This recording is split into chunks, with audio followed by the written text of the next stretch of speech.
नमस्कार साथियों। आज की जो बहुत बड़ी बिग अपडेट है, बिग न्यूज है, जो कि आपकी वैकेंसी से रिलेटेड है। आरपीएससी के द्वारा सेकंड ग्रेड के 2129 पदों पर वैकेंसी निकाली गई है, जिसमें वैसे तो देखा जाए बहुत ही कम पद हैं, लेकिन गवर्नमेंट अपनी आवश्यकताओं के अनुसार पदों को बढ़ा और घटा सकती है। तो निश्चित रूप से घटाने के तो बिल्कुल चांस होते नहीं है इसमें, और पदों को बहुत कोशिश ये रहेगी कि निश्चित रूप से ये पद बढ़ेंगे, क्योंकि ऐसे 2018 वाली भर्ती में पहले 6000 थे, बाद में 9000 कर दिए गए थे, और इसी तरह से फर्स्ट ग्रेड की भर्ती है उसके में भी पद बढ़ने के पूरे चांस है, और सेकंड ग्रेड में तो निश्चित रूप से 99% ये जो पद हैं वो बढ़ेंगे, क्योंकि जितनी पोस्ट खाली है उसके 10% भी सीटों का यहाँ पर जो पोस्ट है खाली, जो जगह निकाली है वो नहीं निकाली है। तो अब यहाँ पर जब ये फॉर्म विज्ञापन आ गया है तो आप निश्चित रूप से उसके बारे में डिटेल से देखें, और हम विज्ञापन के एक एक पॉइंट के बारे में चर्चा करेंगे।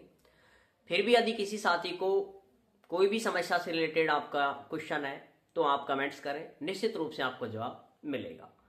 अब यहाँ पर सबसे पहले जो बात करते हैं वो है आपकी योग्यता, क्योंकि योग्यता फॉर्म तो आप जब भरोगे तब आपकी उसके लिए योग्यता होगी। तो इसमें आपको बीए या बीएससी जो कि आप ग्रेजुएशन है उसका होना जरूरी है, साथ में बीएड का होना मस्ट है। ठीक है, बीएड का होना मस्ट है। अब इसके अंदर जो ग्रेजुएशन पोर्शन है इसमें आपको जो सब्जेक्ट का चयन है ये काफी डिपेंड करता है। ठीक है, आप उस सब्जेक्ट के आधार पर ही निर्भर करोगे कि आपने बीए में जो सब्जेक्ट चुने हैं वही सब्जेक्ट आपको जो सेकंड ग्रेड की भर्ती निकली है उसके अंदर उस पद के लिए ही आप आवेदन कर सकते हैं। जैसे मैं आपको फर्स्ट के लिए बताऊं, हिंदी, ठीक है, हिंदी, गणित और अंग्रेजी, संस्कृत, उर्दू। वैसे देखा जाए तो हिंदी, अंग्रेजी, संस्कृत और उर्दू ये भाषाएं हैं। वैसे देखा जाए भाई भाषा है, इसके अंदर एक पंजाबी भी है, वो भी एक भाषा ही है। ठीक है, पंजाबी। क्या दिक्कत आती है वो यहां पर आप देखते चले। हिंदी, गणित, अंग्रेजी, संस्कृत, उर्दू, पंजाबी, ये 6 विषय हैं। इनमें से ज्यादातर भाषा विषय है, लेकिन इसमें बीए या बीएससी में आपके पास ऑप्शनल सब्जेक्ट में जो कि आपको ऐच्छिक विषय चुनते हो 3 विषय। ठीक है, 3 है, कोई यूनिवर्सिटी 2 भी ऐच्छिक विषय चुन लेती है। ठीक है, उनसे भी वो करा देती है। तो यहां पर जो बीए या बीएससी में आप ऐच्छिक विषय चुनते हो ऑप्शनल सब्जेक्ट, उसमें इन सब्जेक्टों में से कोई एक सब्जेक्ट के लिए यदि आप आवेदन करना चाहते हो, जैसे आप गणित के लिए आवेदन करना चाहते हो तो यहां पर मैथ होना अर्थात गणित का होना जरूरी है। अगर आप अंग्रेजी हिंदी से सेकंड ग्रेड का फॉर्म फिल करना चाहते हो तो आपका यहां पर हिंदी होना बहुत ही जरूरी है। अंग्रेजी से फिल करना चाहते हो तो अंग्रेजी का होना जरूरी है।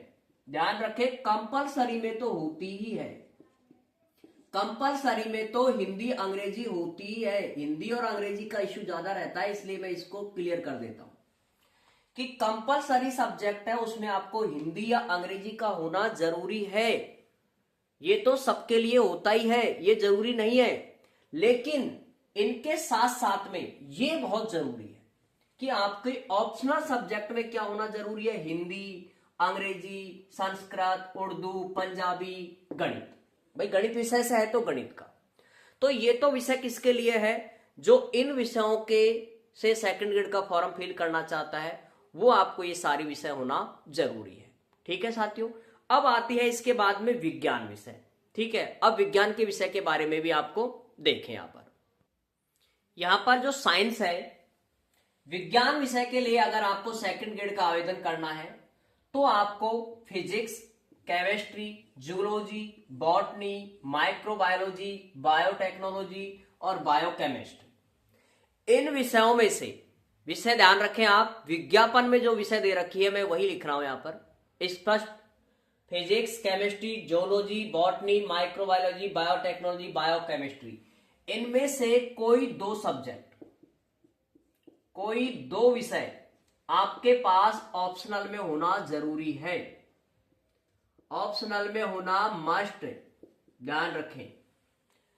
विषय देख लें आप, 7 सब्जेक्ट हैं, इन 7 में से कोई 2 विषय आपके ऑप्शनल में होना बहुत ही जरूरी है। ठीक है, अब एक और बचती है एसएसटी, उसका भी आप देखें। यहां पर जो एसएसटी है, सामाजिक विज्ञान, उसके लिए भी कंडीशन देख लें, क्योंकि ये ज्यादा महत्वपूर्ण है, क्योंकि ये ज्यादा फॉर्म फिल होते हैं। वैकेंसी जरूर 70 है, लेकिन बहुत बढ़ जाएंगी, ये चीजें मैंने आपको बता दिया अभी। निश्चित रूप से पोस्ट बढ़ेंगी। 70 टीएसपी की, नॉन टीएसपी की है, और 18 उसकी हैं, तो 70 प्लस 18 88 टोटल पोस्ट है। लेकिन देखो यहां पर फॉर्म फिल करने से पहले आप ये देखेंगे कि बीए में आपके पास में history, geography, economics, political science, sociology, public administration और फिलॉसफी, इनमें से भी कोई 2 सब है। कोई 2 विषय आपके किसमें होने चाहिए? ऑप्शनल में। ये चीज का विशेष रूप से ध्यान रखेंगे कि ये आपको ऑप्शनल के अंदर आपके 2 विषय बहुत ही होना जरूरी है। ठीक है, तभी आप आरपीएससी सेकंड ग्रेड एग्जाम के लिए पात्र है। अन्यथा फॉर्म भर सकते हो, एग्जाम दे सकते हो, क्वालिफाई कर सकते हो, लेकिन फाइनल ज्वाइनिंग नहीं होगी। ठीक है, आरपीएससी जो विज्ञापन दिया है ये उसके आधार पे काम करती है। ये आपको एक एक चीज जरूर ध्यान रखें। अब आगे की और प्रक्रियाएं हैं। अब यहां पर जो आगे की बातें हैं वो ये है पे ग्रेड। यहां पर जो पे स्केल दे रखा है, पे ग्रेड या स्केल, वो होता है सेकंड ग्रेड में 4200। ठीक है, और इसमें जो फिक्स वेतन होता है, फिक्स, ठीक है, फिक्स जो पेमेंट होता है वो होता है आपका 26,500 रुपए। ये आपको मिलेंगे 2 वर्ष तक। ठीक है, आफ्टर प्रोवेशन 2 साल के बाद में लगभग हो जाते हैं 65,000। ठीक है, थोड़ा सा मैं बता देता हूं, क्योंकि ये चीजें, मैं खुद एक वरिष्ठ अध्यापक हूं, गवर्नमेंट 2018 की भर्ती में सिलेक्टेड, तो निश्चित रूप से आपको हर एक चीज, स्कूल की जितनी भी डिटेल्स हैं वो भी आपको निरंतर यहां पर मिलती रहेंगी।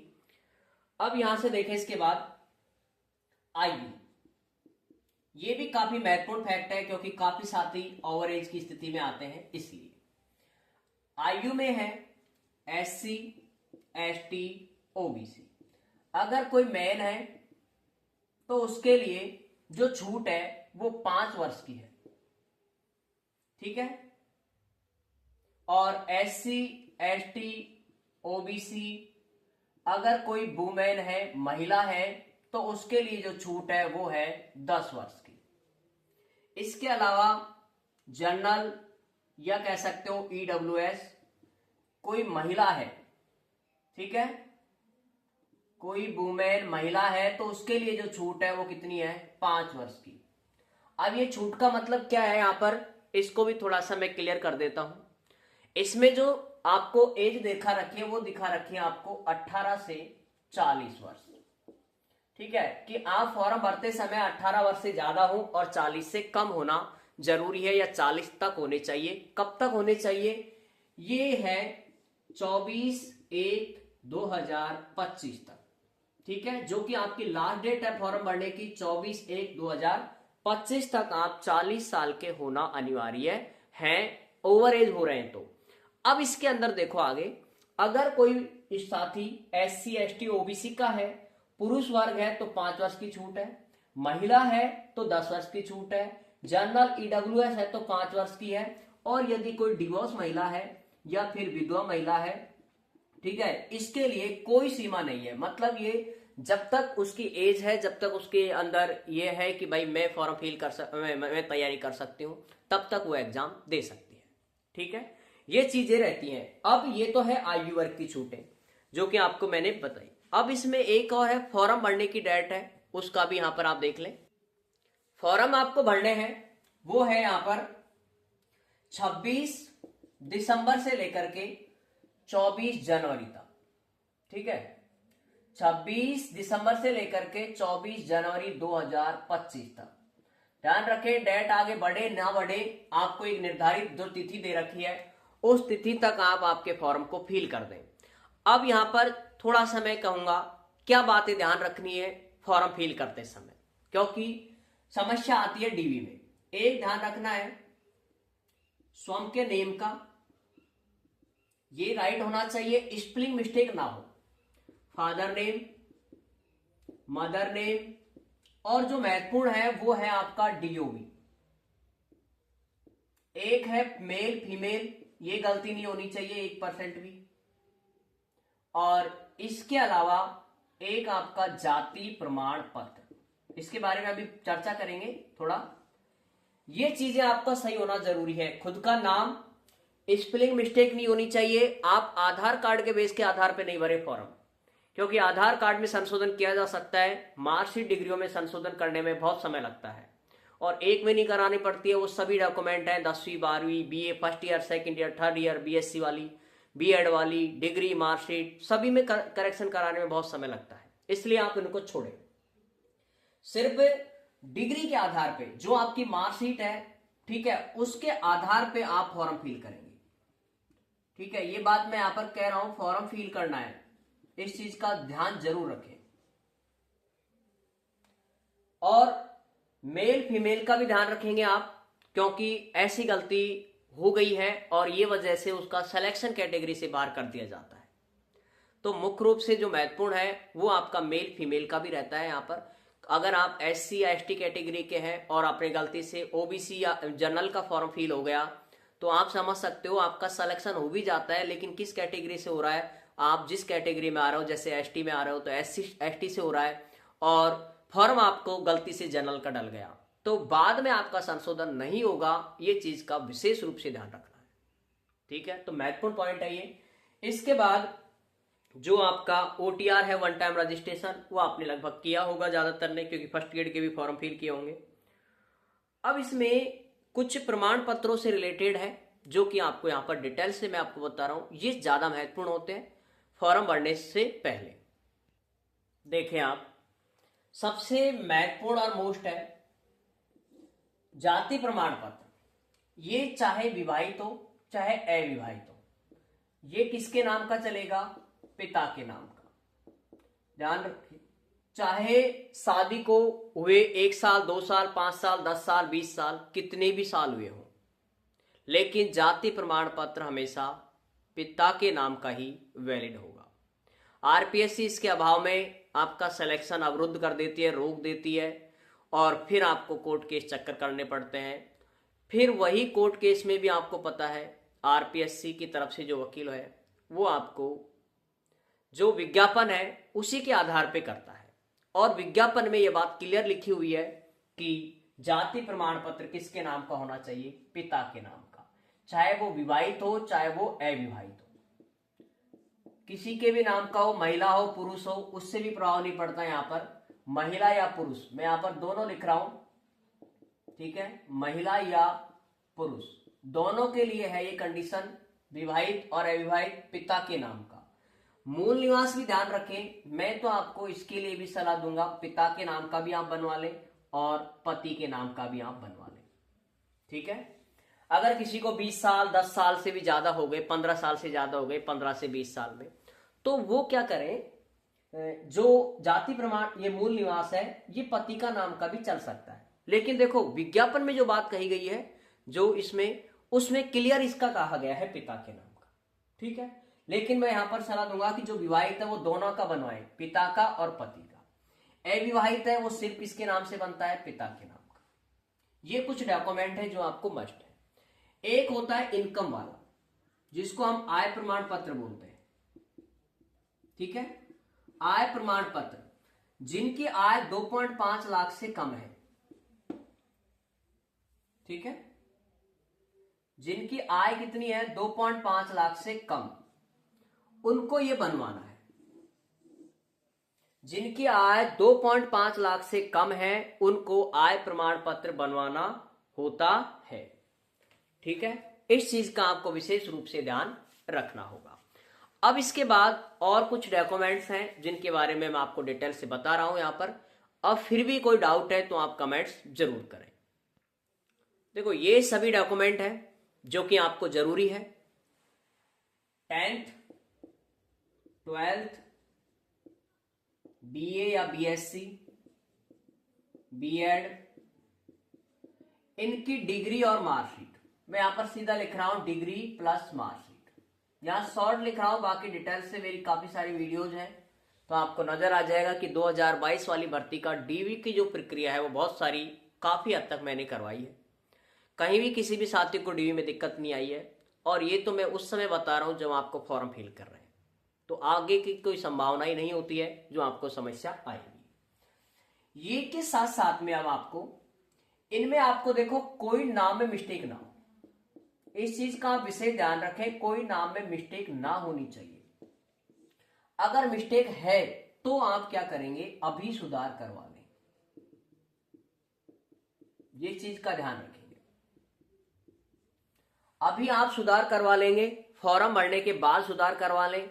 4-5 महीने लग जाते हैं कभी कभी राजस्थान बोर्ड के भी द्वारा, या फिर आप किसी अदर स्टेट से हैं, अदर स्टेट के आपके पास में डिग्रियां हैं, तो आपको समय ज्यादा लग जाता है। इसलिए इन चीजों की मिस्टेकों को आप सभी को सुधार लें, अन्यथा बाद में भी आपको सुधरानी तो पड़ती है। ठीक है, ये नहीं कि इनके बिना आप एक शपथ पत्र से काम चल जाता है, ऐसा नहीं होता है, इनको आपको सुधरवानी ही होती है। अब थोड़ा सा एक सिलेबस के बारे में कि क्या सिलेबस रहेगा और क्या इसमें जो बदलाव है वो है या नहीं है, इसके बारे में भी मैं आपको बता रहा हूं। यहां पर फर्स्ट पेपर और सेकंड पेपर का जो सिलेबस है वो यहां पर जो दिया हुआ है वो आप देख सकते हैं। फर्स्ट पेपर में टोटल 100 क्वेश्चन आते हैं, और 100 क्वेश्चन का डिवाइडेशन मैं यहां पर बता देता हूं, यही रहता है। 10 क्वेश्चन आएंगे आपके राजस्थान करंट जीके के, जो कि आपको मूमल में से पढ़ने हैं। ठीक है, 20 क्वेश्चन साइकोलॉजी मनोविज्ञान के आते हैं, जो कि आपको चाहे तो धीर सिंह जो दवाई है उसकी आप पढ़ सकते हो, या फिर आप वंदना जादौन की भी आप यहां पर पढ़ सकते हो, या फिर आप सुप्रिया गौड़ की भी आप पढ़ सकते हो, सुप्रिया गौड़। ठीक है, तीनों अच्छे हैं, डिपेंड करता है कि आप उनसे कितनी चीजें सीख पा रहे हो।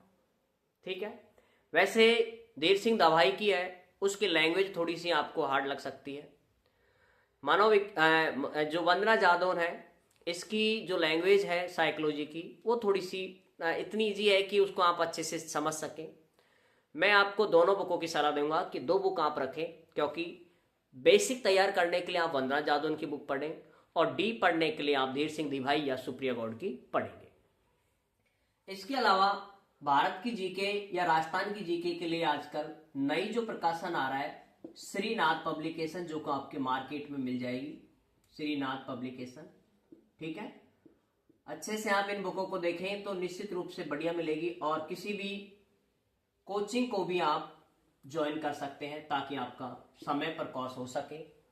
और एग्जाम आपकी लगभग मैं मानता हूं विज्ञापन के 3 मंथ तक तो कोई एग्जाम होती नहीं है, और फरवरी में रीट की एग्जाम है 27 फरवरी को।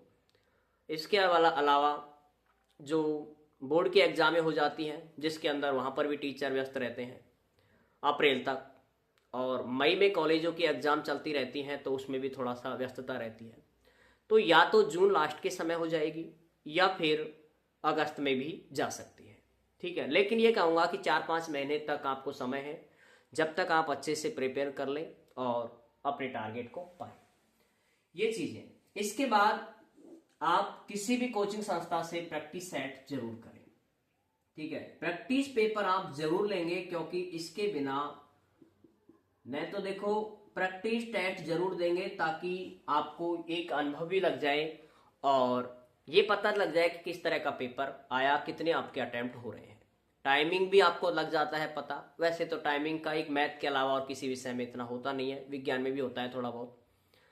ठीक है, अब इसमें यहां पर जो चीजें हैं कि ये प्रैक्टिस सेटें रहती हैं, सेट साथ साथ में आप इनके अलावा भी जो कि आरपीएससी के द्वारा 2010 में, 11 में, 14 में, 16 में, 18 में, 20, 22 में जो भी फर्स्ट ग्रेड सेकंड ग्रेड की जितनी भी आई है वैकेंसियां, उन सभी के आरपीएससी के जो पेपर हैं उन सभी पेपरों का आप अच्छे से तैयारी करें उनकी। मैं आपको जीके के और बाकी के पेपर भी यूट्यूब पे उपलब्ध करा दूंगा विद आंसर की आरपीएससी के साथ में। 2010 से लेकर के 2010 का, 2011 का, 2014 का, 2016, 2018, 2020 और 2022। ये तो खैर 20-22 एक ही है, ठीक है, 22 लिख देता हूं यहां पर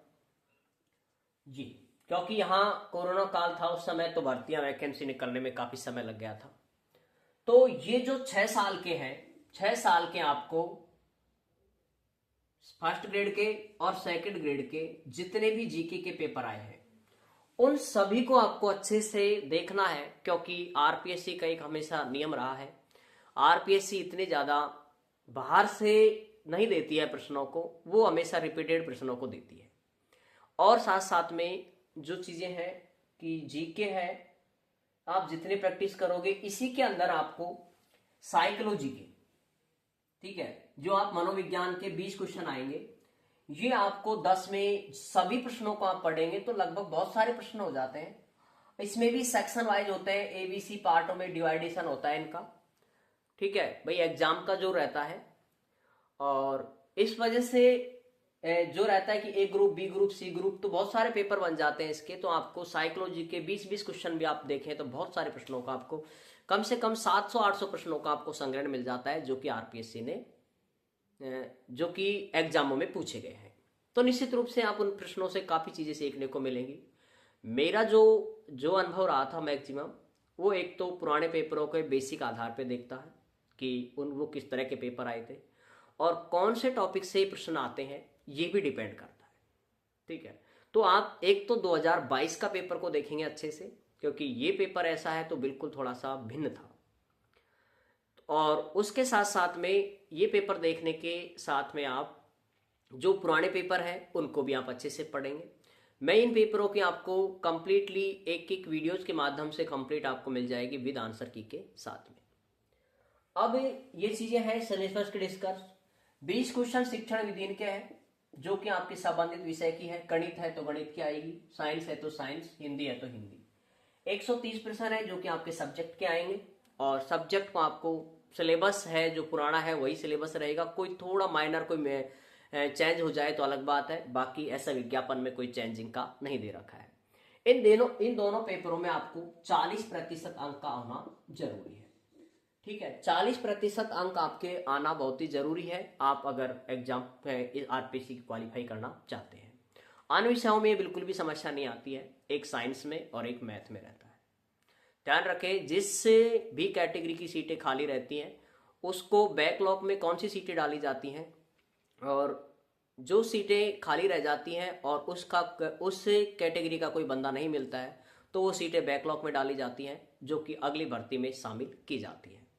साथ साथ में आपको एक चीज और पता होगी कि 2016 वाली, ठीक है, 2016 सेकंड ग्रेड की जो वेटिंग लिस्ट है, ठीक है, वेटिंग लिस्ट को ये कह सकते हो फाइनल चयन वाली लिस्ट है, वो कब आई है? 2024 में। आप समझ सकते हो इतना लंबा इंतजार, 8 साल के बाद में आपको जॉब मिले, तो आप खुद भी एक चीज को ही सोचोगे कि इतना लंबा समय कैसे वेट हो सकता है। लेकिन 2022 की जो वेटिंग लिस्ट है वो लगभग 4 महीने के बाद में ही जारी कर दी गई है। तो निश्चित रूप से मैं कह सकता हूं वेटिंग भी आती है इसकी, ठीक है, जिसे पिकअप लिस्ट होता है। और इसमें जो मुख्य रूप से आपको ध्यान रखना है कि वेटिंग आ जाती है, उस कंडीशन में क्या रखेंगे कि जो यहां पर जो आपका मोबाइल नंबर है, ठीक है, ये आप ध्यान रखें स्वयं का दें। इस चीज का विशेष रूप से ध्यान रखें, क्योंकि हम क्या करते हैं, विशेष रूप से जो विवाहित महिलाएं हैं या फिर अनमैरिड है, पति का या फिर अपने पिता का, भाई का नंबर देते हैं। और कुछ दिन बाद हमें जब पता चलता है कि जब हमारी ज्वाइनिंग भी होती है तभी भी हमें साला दर्पण जो ऑनलाइन होता है उसमें भी हमको चेंज करवाने पड़ता है नंबर। मेल आईडी भी आप स्वयं के देंगे, ठीक है, जो ईमेल आईडी है, ठीक है, ये भी आप स्वयं के देंगे बस, ठीक है। और इसके साथ साथ में आधार कार्ड में भी आपको अपने करेक्शन नाम, फादर नेम एकदम करेक्ट होने चाहिए, क्योंकि एज ए फ्यूचर आप जो भी एग्जाम देते हो आधार कार्ड में भी विशेष रूप से सारी चीज़ें मैच होती हैं। फोटो आप जरूर अपडेट कर लें। RSSB के तहत ही RPSC भी अपने सभी डॉक्यूमेंटों का वो करती है। एक नया ऑप्शन आपको एक और आया है इसके अंदर, वो 5 ऑप्शन का आया है जो आप हर एग्जाम में आजकल आ रहा है, तो इसमें भी वो लागू हो गया है। ठीक है साथियों, बाकी सभी साथियों को ऑल द बेस्ट, अच्छे से तैयारी करें। और फिर भी यदि आपको कोई समस्या आती है तो आप मुझे ज़रूर कमेंट्स करें फॉर्म भरते समय पर, किसी भी ऑप्शन को लेकर के मैं आपको पूरी मेरी कोशिश रहेगी और निश्चित रूप से आपकी जो प्रॉब्लम रहेगी वो आपको सॉल्यूशन मिलेगा। ठीक है साथियों, अगेन सभी साथियों को बहुत बहुत बधाई, बेस्ट ऑफ लक।